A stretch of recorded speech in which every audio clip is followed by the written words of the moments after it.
Voilà, monsieur Dominique, enchanté. Je m'appelle Elie, je suis accompagnateur de tourisme, je travaille à Paris. Et après une formation financée par la région, voilà, qui nous pousse à présenter la ville de Paris, aussi au niveau commerce. Parce qu'après cette épidémie, évidemment, on va avancer. Et du coup, j'ai le plaisir, mais aussi j'ai eu la chance d'avoir votre accueil très très chaleureux. Si vous pouvez nous présenter, parler de votre carrière, votre boutique, éventuellement votre vie qui devrait être très très riche, si vous pouvez partager avec notre touristes chinois qui vont venir. Mais avec plaisir, monsieur Lee. D'abord, je me présente, Dominique Libert. Je suis antiquaire donc à Paris.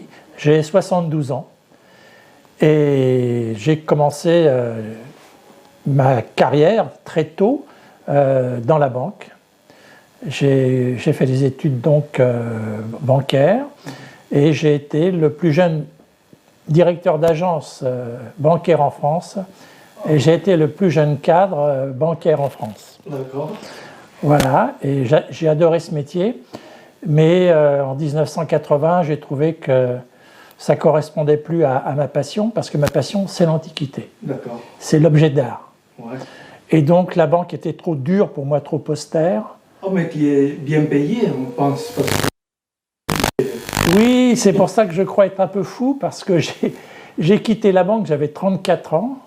J'avais un poste important, je dirigeais 7 agences bancaires dans Paris. Est-ce que vous avez regretté déjà de votre... Jamais, jamais. J'ai eu peur au démarrage parce que j'avais une femme, j'avais 2 enfants et les revenus n'étaient plus du tout les mêmes. Mais j'ai beaucoup travaillé, tous les jours, 7 jours par semaine, 12 heures, 15 heures par jour, et ça n'a pas trop mal marché. Et ensuite, j'ai ouvert un beau magasin au Louvre des Antiquaires, qui était donc juste à côté du Louvre, près d'ici d'ailleurs. Et j'y suis resté 6 ans, ça a bien marché, j'ai revendu. Et puis après, j'ai trouvé que j'avais assez travaillé, j'ai pris quelques vacances, je suis parti m'installer sur la Côte d'Azur à Cannes, où j'habite encore. Et puis, après une bonne dizaine d'années, j'en ai eu assez, et j'ai voulu revenir à Paris. Alors j'ai quitté la femme, le chien, et j'ai ouvert cette boutique ici, qui est une ancienne boutique où on vendait des bijoux.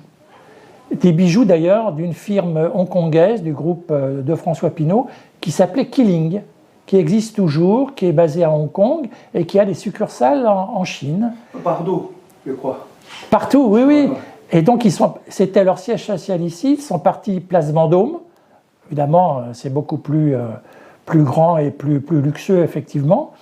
Et j'ai gardé la boutique, mais j'ai gardé la boutique avec les couleurs hongkongaises, un peu, avec le noir et le rouge. Beaucoup de rouge. Voilà. En tant que Chinois, on aime bien. Voilà, et je me sens bien ici. J'ai gardé le canapé, qui est noir aussi, qui vient de la compagnie chinoise. Et voilà, et j'ai ouvert le magasin, voici une année. Alors que je devrais être retraité sur la Côte d'Azur, et non. Je suis ici par plaisir. Ok. Voilà, là, l'ambiance autour, c'est très très chic. Hein. Il y a beaucoup de boutiques qui vendent des vêtements. Et au niveau de, je sais pas, votre stratégie, c'est quoi que vous placez ici? Vous ne cherchez pas des clients? Hein? Non, non, je ne suis pas un commerçant dans l'âme. Je suis surtout un rêveur. Moi. J'ai voulu m'installer ici parce que c'était le Palais Royal. Le Palais Royal, c'est pour moi le centre, le cœur, c'est la vie de la France. La France, elle s'est faite ici. Le roi tournait en face. Les rois ont vécu ici. Ils se sont promenés ici. Il y a eu ici, dans le Palais Royal, les plus grands marchands de France. Tous les meilleurs artisans, les meilleurs commerces étaient là. Et alors, quand je suis ici dans ma boutique, dans mon magasin, je les vois encore, ces femmes, en costume du XVIIIe siècle, tourner ici, marcher avec les chevaux, les calèches. Je rêve ici. Je rêve et je peux exercer ma passion, c'est-à-dire l'art, la vente de l'art. Mon plaisir, c'est pas la vente. Oh, d'accord.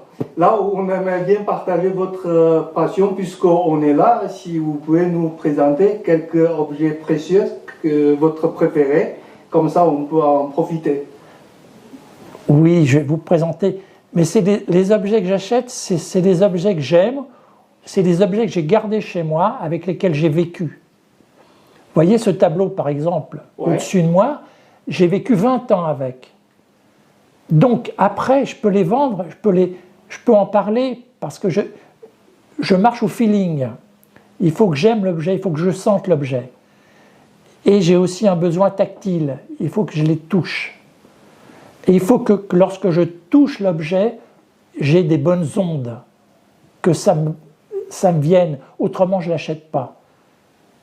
Et je m'approprie un petit peu l'objet par cette façon-là. Et après, je dis même à certains clients, je ne vous vends pas cet objet, je vous le transmets. C'est une transmission. Bien sûr qu'il me donne un chèque important, mais c'est différent. Je lui transmets quelque chose que moi j'ai aimé et je lui transmets à lui.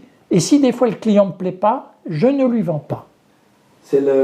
En fait, c'est une sorte de partager la vie et qui nous permet de vivre dans les différents temps de l'histoire, dans notre l'ancêtre, dans notre temps. Je ne sais pas si... C'est tout à fait vrai. Et l'objet, moi j'ai l'impression d'être quelqu'un qui, une espèce de charnière entre le temps passé et le temps présent.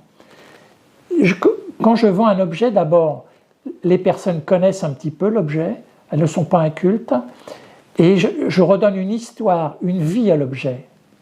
Parce que je fais, ici vous savez, j'ai des dossiers, il y a un dossier sur chaque objet, parce que j'ai été faire les recherches sur son ancienneté, quelle collection il était, où il est passé, où il a été revendu, à qui il a appartenu. Et je transmets cette histoire. L'objet n'est pas inanimé, mais il est animé avec une âme. Et ma fonction, c'est celle-là. C'est une continuité de vie, c'est pas un investissement pur, c'est ça? L'objet n'est pas effectivement quelque chose de mort, c'est quelque chose de vivant et c'est surtout un témoin du passé. C'est lui qui nous permet d'abord de connaître un peu mieux notre histoire, mais nous-mêmes, mais surtout aussi la société actuelle. Parce que l'objet, c'est de l'imaginaire. C'est du rêve, mais c'est de l'imaginaire. Moi, j'imagine au travers de l'objet, par exemple, je vous parlais des gens qui sont au Palais Royal, qui se promènent, mais c'est des objets qui ont vécu aussi ces périodes-là. J'ai une boutique où derrière il y a un escalier, peut-être qu'on aura le plaisir de vous le montrer tout à l'heure, mais c'est un objet qui est de 1780, c'est-à-dire de la date de cette boutique. Il y avait ici un café avant, et puis des dames qui montaient généreuses. Vous savez, monsieur, ce qu'on cherche, c'est la découverte de vie, la culture européenne ou française. Mais en fait, il n'y a pas de frontières. On a envie de découvrir qu'est-ce qu'on a vécu dans le temps. Et à travers tous ces objets, vous allez nous transmettre toutes vos connaissances. Et là, ça, c'est un grand plaisir. En tant qu'un Chinois qui vit dans l'autre bout du monde, j'en suis sûr, j'aurais beaucoup de personnes comme moi qui ont envie de découvrir. Et bon, merci beaucoup. On va vous suivre pour découvrir petit à petit. Si vous pouvez nous éclairer ou partager votre connaissance, ça sera vraiment un grand plaisir de vous écouter. Écoutez, je vais essayer de vous faire découvrir quelques belles choses. Alors par exemple, vous voyez, moi je fais aussi des tableaux. En principe, je fais le bel objet de décoration d'époque 20e, du 20e siècle, de 1900 à 1970. Donc Art Nouveau, 1900, Art Déco, 1920-1930. Ici, vous avez un tableau qui est vraiment fin 19e, Art Nouveau, et c'est une toile d'origine espagnole par le peintre qui s'appelle Carlos Pellicer Rouvière. Il a dessiné une femme, ça symbolise donc l'amour. L'amour avec la tête d'homme qui est en fait la fontaine, et elle qui s'abreuve à l'eau de la fontaine. Alors, il y a un problème. La question technique de ce tableau-là, c'est qu'il est très difficile de reproduire la peau, c'est très difficile, et surtout l'eau et la soie. Donc ici, il a pris toutes les difficultés, et il n'a pas signé en bas, mais il a mis exactement ses initiales, Carlos Pélissier Rouvière. Et ça, c'est un tableau de la fin du 19e qui est très romantique. Je vais vous présenter maintenant une paire de vases. Alors, bien que je sois expert en antiquité, je n'ai pas réussi à découvrir l'origine de ces deux vases. C'est une paire de vases qui est semblable à ce qu'on faisait en Chine. Voilà, il est donc en porcelaine avec de l'émail. Vous avez, sur une face, vous avez ce qu'on appelle la terre avec les fleurs, les lotus, là. Vous avez ensuite ici comme des grandes vapeurs ou des grandes vagues d'eau, et vous avez derrière l'eau avec les poissons, les carpes bien sûr, les carpes, koi peut-être. Et alors la difficulté, c'est qu'il y a ici deux éléphants, deux têtes d'éléphants, ce qu'on ne retrouve pas en principe en Chine. C'est un travail d'origine européenne, Art Nouveau, c'est-à-dire fin du 19e siècle, 1890-1900, et on n'arrive pas à connaître la manufacture. Peut-être une manufacture française qui s'appelle Vieillard, mais c'est un très très beau travail d'émail parce que vous avez remarqué derrière, vous avez des bulles en relief ici. Ils ont refait. Donc c'est quelque chose qui demande plusieurs cuissons avec l'application des couleurs dessus. Et ensuite c'est émaillé afin que ça ne bouge pas. Voilà, ça fait partie des choses qu'on trouve mais qu'on ne peut pas expliquer. Donc c'est un très beau travail. C'est un travail certainement d'un artiste très réputé, mais personne ne le sait pour l'instant. Donc c'est un métier d'humilité où on se trompe, nous les experts, un peu moins que les autres, mais on ne connaît pas tout.